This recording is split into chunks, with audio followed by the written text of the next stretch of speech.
Morning, everyone. So we're going to be discussing, well, there's several bits of news yesterday. I suppose actually quite a lot of news, but mostly the Rwanda scheme.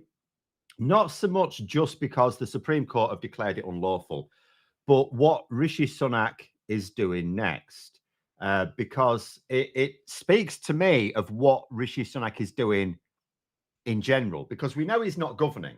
He's not actually doing anything. The way I see it is Rishi Sunak is in government to make himself and his family much wealthier.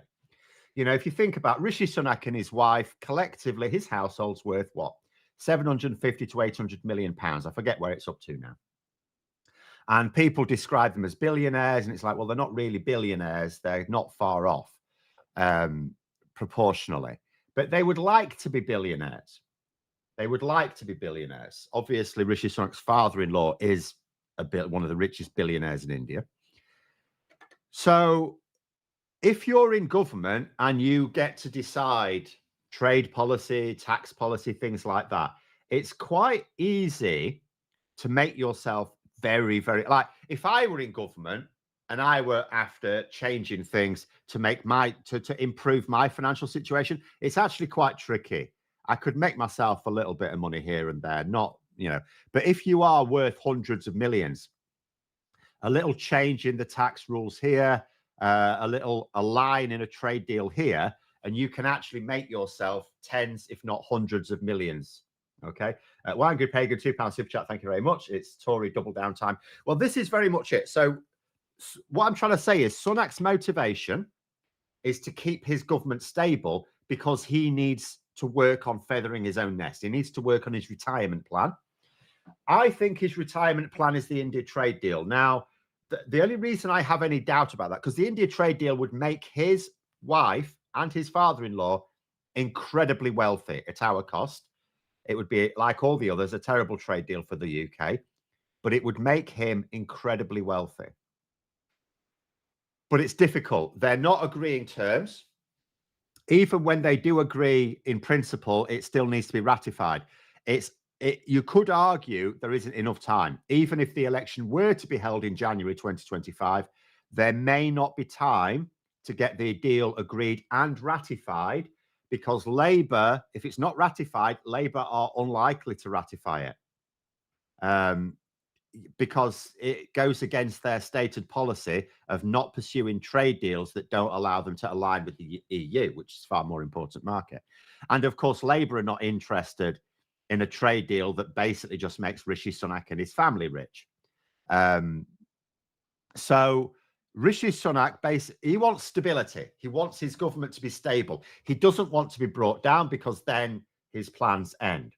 So he needs to stop MPs handing in confidence letters in excessive numbers. Now, the fact that the New Conservatives, which is one of the factions within the Conservative Party, Danny Kruger, Lee Anderson, people like that, the fact that they have said that they're going to coordinate letters against Sunak is not going to worry Sunak. There's like 8 of them, right? With maybe the same number again who are maybe aligned with them, but not necessarily part of them. He's not worried about that, but he is worried about the 100-odd Tory MPs who support the Rwanda scheme, because there are over 100 Tory MPs who want the Rwanda plan put into action for whatever reason, because it's a nonsense. Let us remind ourselves what the Rwanda plan is. It's sending 200. Remember, we get typically 25,000 asylum seekers a year. The Rwanda plan is to send 200 of them a year to Rwanda. And we've already spent 140 million quid on it. It would be cheaper just to give these asylum seekers £1 million and let them settle in the UK. It would be better for the economy. It would be cheaper. Anyway, you could almost have it as like a lucky raffle, couldn't you? A random 200 asylum seekers in the UK get £1 million and that'd be cheaper. That'd be a lot cheaper, in fact, than what we're doing, really. Or 500,000, should we say? 500,000, so I'm not being too silly. Anyway, 100 Tory MPs who want the Rwanda plan. Rishi Sunak finds that the Supreme Court says, not on your life, Charlie. So then he's thinking, right, what do I do here? Because he can't just say, oh, sorry, they've said it's illegal. There's no real way through this, even though it's quite clear. I gather that the government were hoping the Supreme Court would leave a few little wrinkles in it, a more, what they called a more nuanced judgment, whereas the Supreme Court have said, no, this is illegal on every level, get lost. Well, Angry Peg, another super chat, thank you, £5, says, I missed the debate last night. What happened? Did Labour MPs vote against the front bench? So I can go over that at the end, but long story short, about 50 odd did. A few people have left Labour's front bench now. Done. So where was it? Yes, sorry. So what has Rishi Sunak announced and what can realistically happen? He's announced he's going to pass emergency legislation. So before I get on to what he specifically said, let's go through the three possibilities. If he wants flights to Rwanda to start up before the election, one of three things has to happen. First, he addresses the concerns of the Supreme Court so that he presents them with a new Rwanda plan that they go, yeah, this is fine now. First of all, that doesn't seem credible because the Supreme Court, like this nonsense about just declaring Rwanda safe. Oh, we'll just declare it a safe country and that'll be fine. It's like the Supreme Court didn't talk about the UK's designation. They didn't say they're ruling it unlawful because Rwanda is deemed unsafe, but because it is unsafe. They, for example, cited the way Rwanda behaved with a similar deal with Israel. So it's like, they have stated that Rwanda has shown itself to be willing to send refugees back to their countries of origin, without due consideration for how they might be treated, which is called refoulement.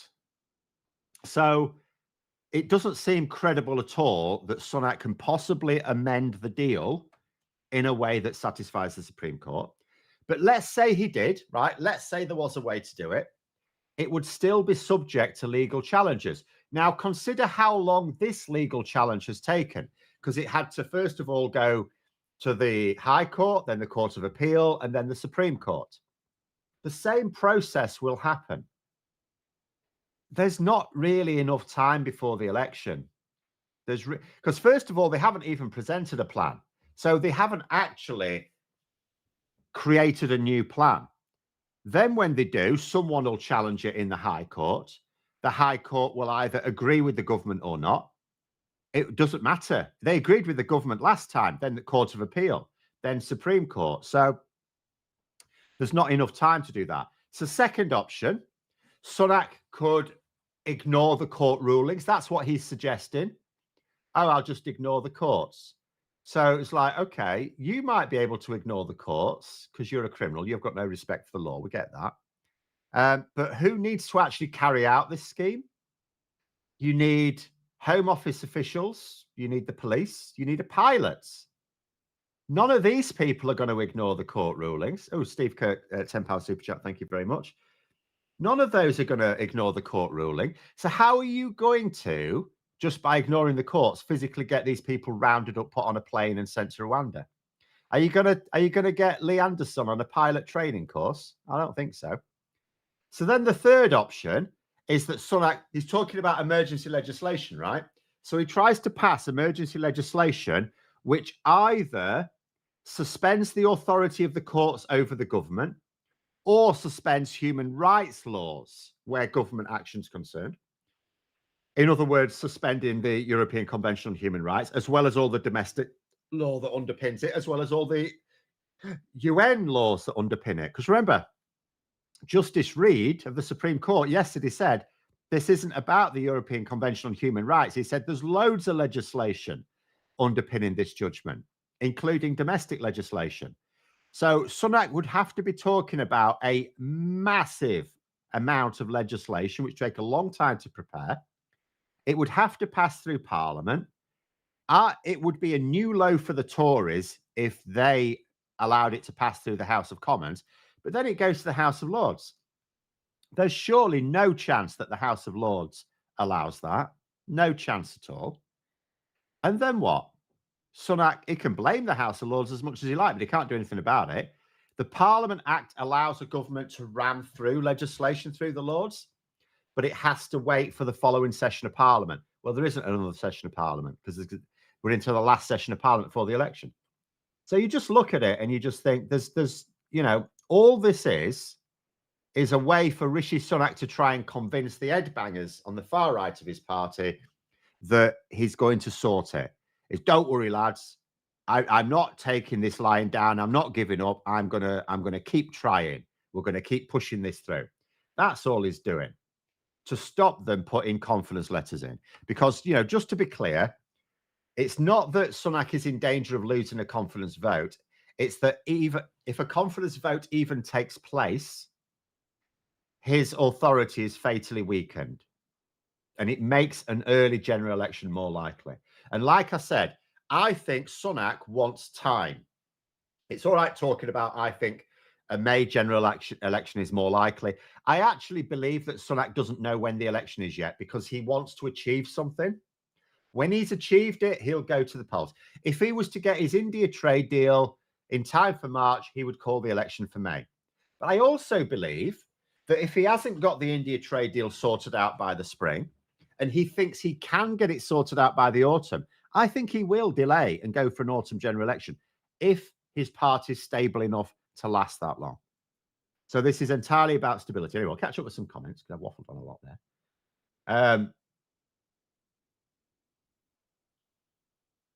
Every time we get something to celebrate, Tories come along with another idea to make life more miserable. Do they want to win elections at all? At the moment, it's hard to see that they actually want to win an election because it's really simple. If you were in the Tories' position, if you were advising the Tories in terms of how to win the next election, you would say, do you know what people aren't interested in you doing? Spending 140 million quid on sending over a 5-year period 1,000 asylum seekers to Rwanda. What they're interested in is their own standard of living. Deal with the standard of living, deal with the NHS backlog, deal with invest in public services, get these new hospitals started at the very least. There's so many things the government should be doing and are not doing. So at this point, it's unlikely that we can credibly say that there are very many Tory MPs trying to win the election. There are quite a lot of them want to win their own seats, but I think they've given up on the idea of a Tory government after another year. Andrew Greenland, €5 super chat. Thank you very much. They're all grifters. There'll be the odd one that has some principle still. It's just that, after yesterday, so who did we hear? We heard Lee Anderson literally saying, we should ignore the law. He actually just said that we should ignore the law. Now, if you think about the bite back from that, who did we have? To be fair to James Cleverly, he actually said that he's not interested in anything that ignores the law. Alex Chalk, the Justice Secretary, defended the judges. He said, because Jonathan Gullis was retweeting the Enemies of the People headline, and Alex Chalk, the Justice Secretary, tweeted to say, look, judges make their decisions independently without fear or favor. So he completely backed them up. And that tweet was retweeted by Victoria Prentice, who is the Attorney General. So it's her job to inform the government about the legal position of their policies. So unlike the days where we had Dominic Raab as Justice Secretary and Suella Braverman as Attorney General, we now actually have credible lawyers in those two positions in government. So there is, ironically, some pushback from the cabinet against this idea of just ignoring or suspending laws. What I'm not seeing is I have seen a large number of Tory MPs talking about, suspending human rights laws, ignoring courts, all the rest of it. Where's the large group of moderate Tory MPs pushing back against that? Where is it? It's not there. Doesn't exist. They haven't said anything. I could actually look up. David Davis is, if I was to think of a backbench MP who would push back against this, I would say David Davis, and yet he hasn't tweeted anything. I've not heard him say anything that's been reported. He's certainly not tweeted anything about it. Now, he's not a prolific tweeter, it has to say, or whatever you're supposed to call them now, X's. Tweeting, bloody hell. So, you know, every few days he tweets the odd thing, and that's about it. But anyway. But the other thing I'll point out, have any polls come out since yesterday's voting? I think there was one. Hold on. Let me see if I can find it again. Let me see. YouGov are pretty good on this sort of thing. Let me see. So, okay, there's a report in Sky News. I was hoping to find it directly on YouGov's website, but let's have a look. YouGov, so this is Sky News reporting. YouGov poll found 39% of people said the Rwanda scheme should be scrapped. 29% said they should try with another country. So what we're talking there, we're talking 70% who do not think we should pursue the Rwanda scheme. 68%. So that's a max, and there's always some who will say don't know, but that is a maximum of 32% who can possibly support Rishi Sunak here. One Angry Pagan, £2 super chat. Thank you. It says Cooper had fun ripping into Dumbley yesterday. Do you know what? There's a reason why. I'll give James Cleverly his due. He actually turned up. Swella Braverman hardly ever faced off against Yvette Cooper. Why? Because she is actually really very good at the dispatch box. And Braverman just couldn't handle her. The thing is, James Cleverly, he's not moderate. He is ERG. I mean, let us not forget that. But socially, he is more realistic. He is realistic socially. He's not the brightest of pennies, admittedly, but he is socially realistic. And I'll give him his due. He's at least honest in terms of in his own politics. I mean, I know we talk about politicians. They're never really honest as we would understand the term, but within his own politics, at least. So he's turned up, to be fair. And I think he is the sort of Home Secretary who will turn up. He'll turn up and face off against Yvette Cooper. He just won't do very well. Johnny Copperhead, £5 super chat. Thank you. It says, Honest Bob slit up a treat by Victoria Derbyshire. Joyful. But the thing is, though, it's like, even if they were clever, there's no way of defending this position. Sometimes you can have a situation where you've got a debate and one person can seem to win the debate and they can be dead wrong. The person who lost the debate may be factually correct on everything. But sometimes a very clever debater can because all they have to do is convince the people listening who are not experts. But with something like this, you'd have to be really bad to if you're arguing against the current government's position, you'd have to actually be quite bad to lose that debate, I think. Because where do you go? You can bring up all sorts of things. You could say, why are you investing all this money in a plan to send 200 refugees to Rwanda a year for 5 years? You know, what's that going to do? And the other thing is, a lot of the public think, and Reid said this, the lead of the justices who made the decision said yesterday, because a lot of the public that support the Rwanda scheme, they think it's just offshore processing. And the media don't correct that. But that judge did. He said, this isn't about offshore processing. It's about sending people permanently to Rwanda. And if people realize that, if people realized that France have allowed us to have an offshore process, from our point of view, offshore processing center in the north of France, people would support that. We know people support that because that actually was put to people in the poll. Sam, £2 super chat, thank you. It says, YouGov 54% Tories, 55% Brexiteers withdraw from ECHR. I've not seen that yet. Again, it's okay, first of all, there's two things about this. Well, there's actually three things. First of all, again, this is what they want, isn't it? It's to get people to vote to remove their own human rights. That's what they're after. They're trying to, because they're thinking to deal with the To deal with what? To deal with 200 asylum seekers?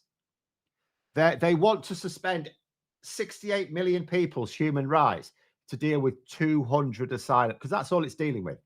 200 asylum seekers. That's all the agreement's for. 200 a year. So everyone wants to give up their human rights, do they, for the sake of 200 asylum seekers that apparently we don't have room for? Okay. Second thing you could say is that the judge yesterday said that there were other obligations as well. He didn't say if we weren't members of the European Convention on Human Rights that it would have made no difference. But he said that it wasn't just about that. So in other words, if we weren't at this point members, if we weren't signed up to the European Convention on Human Rights, the judgment would have been the same. So it doesn't actually affect this judgment. So people would be voting to suspend their human rights, and it wouldn't even be for the sake of 200 asylum seekers, because they'd still not be going to Rwanda. And then the third thing, which is missing from all this, our international obligations underpin almost all of our international trade agreements. So if we were to suspend our international obligations, all of our trade agreements would disappear in smoke overnight. The Good Friday Agreement would, of course, be what gets the United States up in arms. The United States would do, and this is both Democrats and Republicans, they would both do their nuts, right? But all our other trade agreements as well. Our trade agreement with the EU disappears overnight. Our trade agreements with various countries around the world, because they all are based. They're not. People see them as these isolated treaties, but they're not.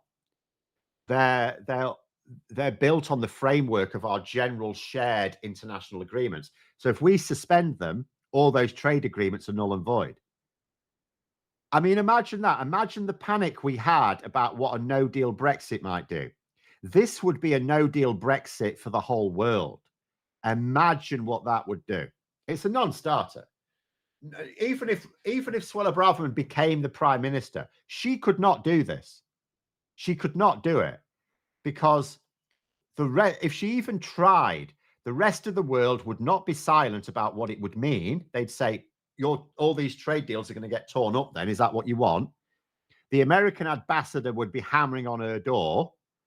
Tory MP, I don't think it's possible to get Tory MPs who would even try and vote that through. I actually really genuinely don't think it's possible. Anyway, there's another super chat there I've missed, haven't I? Oh, it's one on Pagan again.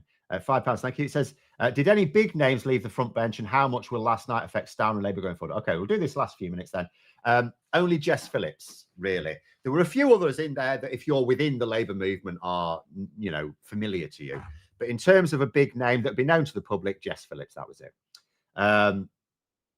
How will it affect Labour going forward? The whole point is, it was an SNP trap. It would only have affected Labour if Labour was stupid enough to go, do you know what, it's just easier to let them vote for it. That would have affected Labour very badly, because just to make it clear to people, if you read the two amendments, because Labour produced their own amendment, right, which these 56 Labour MPs didn't support, and then the SNP produced one. So the SNP produced an amendment that used the word ceasefire, but if you read the detail, what it actually says is Israel should stop so that Hamas can carry on attacking Israel. That's what their amendment says. What Labour's amendment says is, if we just tell Israel to stop, Hamas will carry out another attack. So here's what we do to get a ceasefire, which included, for example, it didn't sort of allow for Israel to carry on killing civilians in Gaza. It said that has to stop, that they have to, for example, protect hospitals, that they have to make sure that supplies of food, medicine, fuel, water, blah, blah, blah, blah, electricity can still get in. It also said that Israel is subject to the International Criminal Court. Now, I will say another thing as well. So if you think about the Tories' position on this, their positions changed quite a bit. David Cameron, when he was prime minister, he was not impressed with the Israeli government at the time. He described Gaza as little more than an open-air prison. In fact, there was a Tory MP who tried to bring that up yesterday, or it might have been a Labour MP. Someone tried to bring it on. Then Boris Johnson, when he was Prime Minister, said that Israel is not bound by the International Criminal Court. So now Rishi Sunak's government has actually reversed that, because that was the official government position until they said otherwise. They've now reversed that. So Rishi Sunak's, I can't remember who said it on behalf of the government, but the government have said, no, they are. They are subject. So this also called it that. Jim Bob saying, an SNP trap calling for the stopping of killing a political game. No, they're not calling for the stopping of killing. That's what I'm trying to say to you. The SNP amendment does not call for a stop to the killing. It calls for Israel to stop killing. It doesn't call for Hamas to stop killing. So it's not a ceasefire. A ceasefire is two-way. So if the amendment had just said we call for a ceasefire, that would still be a bad position, because here's where people, and I did do a video about this, so I'm not going to keep repeating it. If you call for a ceasefire, you actually make a ceasefire less likely. So what you have to call for are the steps that need to take place before a ceasefire can be agreed. Because there is no ceasefire without either Hamas not existing, which is not credible, or Hamas agreeing to the ceasefire in such a way that we believe it as well. Yeah? So, but what the SNP said is that Israel should stop doing this, this, and this. And it's like, oh, what about Hamas? Should they stop firing rockets into Israel? No, we're cool with that. That doesn't stop the killing. That is not an amendment that says we want to stop the killing. That is an amendment that says we don't mind Israelis being killed. That's what that is. As uncomfortable as that may be for people, that's what that amendment is. Whereas Labour's amendment, in fact, you know what? As a last thing, I will read out Labour's amendment, and then I'll give people like a minute to tell me what is in it or what's missing from it. You tell me what's missing from this. Why couldn't Labour MPs support this, right? You tell me what's missing. This House wishes to see an end to the violence in Israel and Palestine, unequivocally condemns the horrific terrorist attack and murder of civilians by Hamas, calls for the immediate release of all hostages, and reaffirms Israel's right to defend itself from terrorism, believes all human life is equal, and that there has been too much suffering, including far too many deaths of innocent civilians and children over the past month in Gaza, reaffirms the UK's commitment to the rules-based international order, international humanitarian law, and the jurisdiction of the International Criminal Court to address the conduct of all parties in Gaza and Hamas's attacks in Israel, calls on Israel to protect hospitals and lift the siege conditions, allowing food, water, electricity, medicine, and fuel into Gaza, requests the government continue to work with the international community to prevent a wider escalation of the conflict in the region, guarantee that people in Gaza who are forced to flee during this conflict can return to their homes, and seek an end to the expansion of illegal settlements and settler violence in the West Bank. And while acknowledging the daily humanitarian pauses to allow in aid and the movement of civilians, believe they must be longer to deliver humanitarian assistance on a scale that begins to meet the desperate needs of the people of Gaza, which is a necessary step to enduring cessation of fighting as soon as possible, and a credible diplomatic and political process to deliver the lasting peace of a two-state solution. So what is missing from there that you thought was in the SNP's amendment? What is missing from there?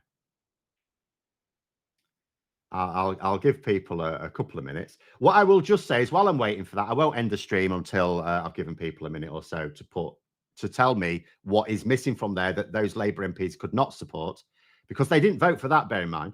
Many of them, it's not like they voted for both. Many of them did not vote for that. Why? What was wrong with that? Tell me one thing that was wrong with it. But in the meantime, don't forget, of course, to click the like button to subscribe. There are details in the description below for Graham's trip to Ukraine at the end of this month to deliver Lego. But there we go. You say ceasefire is not ever mentioned. It's literally mentioned at the end. It's literally at the end. It says a necessary step to an enduring cessation of fighting. What the hell do you think a ceasefire is, mate? As soon as possible. Come on, tell me a thing that's not actually there. Tell me a thing that's not actually there. You can't, can you? That's what I mean. Anyone who's defending those Labour MPs is basically defending the right of Hamas to attack Israel, but not Israel to attack Hamas. And I know that Israel is doing more than attacking Hamas. That's why it's wrong. Hence the large reference in there to the work of the International Criminal Court, because they're basically saying the Israeli government is breaking the law. Even Rishi Sunak's government has said that Israel is clearly breaking the law. You know, so it's like, there's nothing missing. No one's able to come up with anything other than, oh, it doesn't mention ceasefire. It does mention ceasefire. You say the word ceasefire, cessation of fighting. How stupid do you have to be to think, oh, that's not the same as a ceasefire? Of course it is. In fact, that's going further than a ceasefire, because this then goes on to talk about the lasting peace of a two-state solution. What is a ceasefire other than a period of calm while one side builds up its plans to attack the other side? Whereas this is talking about a lasting peace. The SNP amendment didn't talk about that, did it? The SNP amendment was a cynical party political game to try and trip Labour up, and 50-odd Labour MPs fell for it. It's really that simple. But anyway, I don't seem to be seeing anything that was missed out from there. No one seems to be able to come up with anything, I'm afraid. Never mind. But thanks very much for coming on, everyone. Have a very good day anyway. And until next time, I'll see you later.